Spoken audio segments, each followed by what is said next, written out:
Hey, Vikings fans, here we are at the Combine once again. I have CBS Sports' Brady Quinn. Brady, it's good to see you. You know, so much has been made of, our new head coach, our new GM. Look, you're a former quarterback. You played at a high level. You understand offense. I think a lot of fans want to see and hear from you this Rams offense. What makes it so special, and what can the fans expect to see in Minnesota? Well, I think there's a couple of things when you're talking about the Rams, really Sean McVay and what they do well. It begins with being able to run the football effectively, then really marry things off of that. So you hear a lot about the outside zone running scheme. Well, that's impactful because you get the defense running one way, and obviously you've got a boot off of it. You've got different run designs where you can cut back or then stay pressed on the front side or play action off of that, screens off of that. And they do it from the same personnel. Maybe they'll utilize a different formation or movement to get there, but they try to mirror everything off of the run game. And you can speak to this as a defender. That's one of the toughest things to do. If you watch them line up in the same formation, same personnel grouping, they've got 6 things they do from it, and you can make it all look the same, it's hard for you guys to figure out what's going on. Yeah, so the thing is that's interesting is that's pretty much what we did in Minnesota already. This kind of West Coast scheme that's evolved in this outside zone running scheme. So from a transition standpoint, it doesn't sound like it's going to be this big departure from what they've already been doing. Right, and I think the biggest thing in making that statement is, a lot of teams that run more of a zone blocking scheme up front, you've got a little lighter, more athletic offensive lineman, right? They've got to be able to run sideline to sideline, especially if they ever want to get an edge. So it's more of a personnel issue, right, from the front office saying, hey, we want to run more man or gap blocking schemes. We need some bigger bodies in there.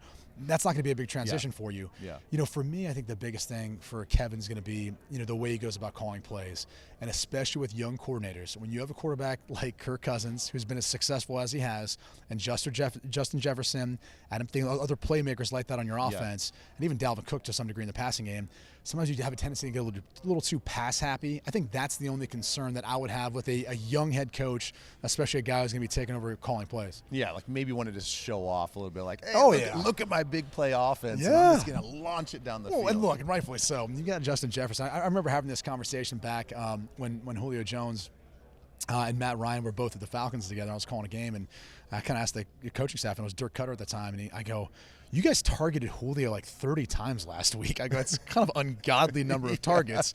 And he goes, honestly, we threw the ball like 50 sometimes. Probably should have targeted him like 45, 50. Yeah. He's like, if he's the best guy on the field, why wouldn't you target him more? I know. Justin Jefferson falls in that category. Yeah, I think Justin is poised to have another great year. He's already had 2 great seasons already.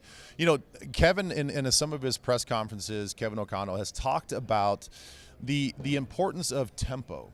And the importance of pre-snap movement. Now, we've seen little bits of that with the Vikings offense here and there, but what makes that so difficult, and why is it so important, and why do you think that's interesting that he keeps kind of pounding on that? Well, they're both good and what quarterbacks are like for 2 different reasons. Tempo really helps the quarterback get into a rhythm. And I think obviously it puts more pressure on the defense if you can mix it in and catch them off guard. Now you can keep them in a certain personnel grouping where maybe you want, because they run a predictable coverage, or maybe there's only so many things they do out of that, right? So tempo helps with that. And I think it helps the quarterback feel like, all right, I'm kind of out there shooting hoops, playing basketball, and I'm able to get into a shooting rhythm, if you will. For the pre-snap motion and movements, the biggest things it does, it gives you answers to the test before you take it, right? Coverage-wise, fronts, really what a defense is going to do. So for a cerebral guy like Kirk, if you can be out there ahead of time and be able to put together different shifts or motions that lets him know whether it's man or zone or really what the defense is going to be playing post-snap, he's going to be able to play much more confident at the snap of the football. The hardest thing to do is deal with having to change everything you were thinking after the snap of the football when you only have 2.5 seconds to be able to get to the right spot at the right time with an accurate football. So what you're saying is, and I know we've all talked about this Kirk Cousins $45 million cap hit and all that stuff. Let's just assume that he's there. He's the quarterback there. It sounds like that's all indications they're going to get something figured out. This sounds like an offense that he can really, really thrive in. Oh, this is a perfect offense for him. I mean, look, we have to look at how he got to this spot, right?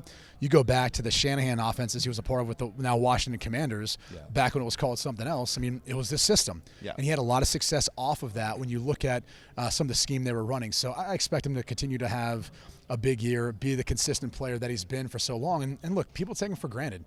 Is he Aaron Rodgers? No. But how many quarterbacks in the NFL are right now? You have to play in a division where you're compared to the back-to-back MVP. It's a tough call. long. He's done a tremendous job since he's gotten to Minnesota. Yeah, I couldn't agree more, and I'm glad you said it, and I didn't have to keep saying it. So, Brady, appreciate it, man. Only one thing to say. Skol Vikings. Skol Vikings right here, Vikings.com.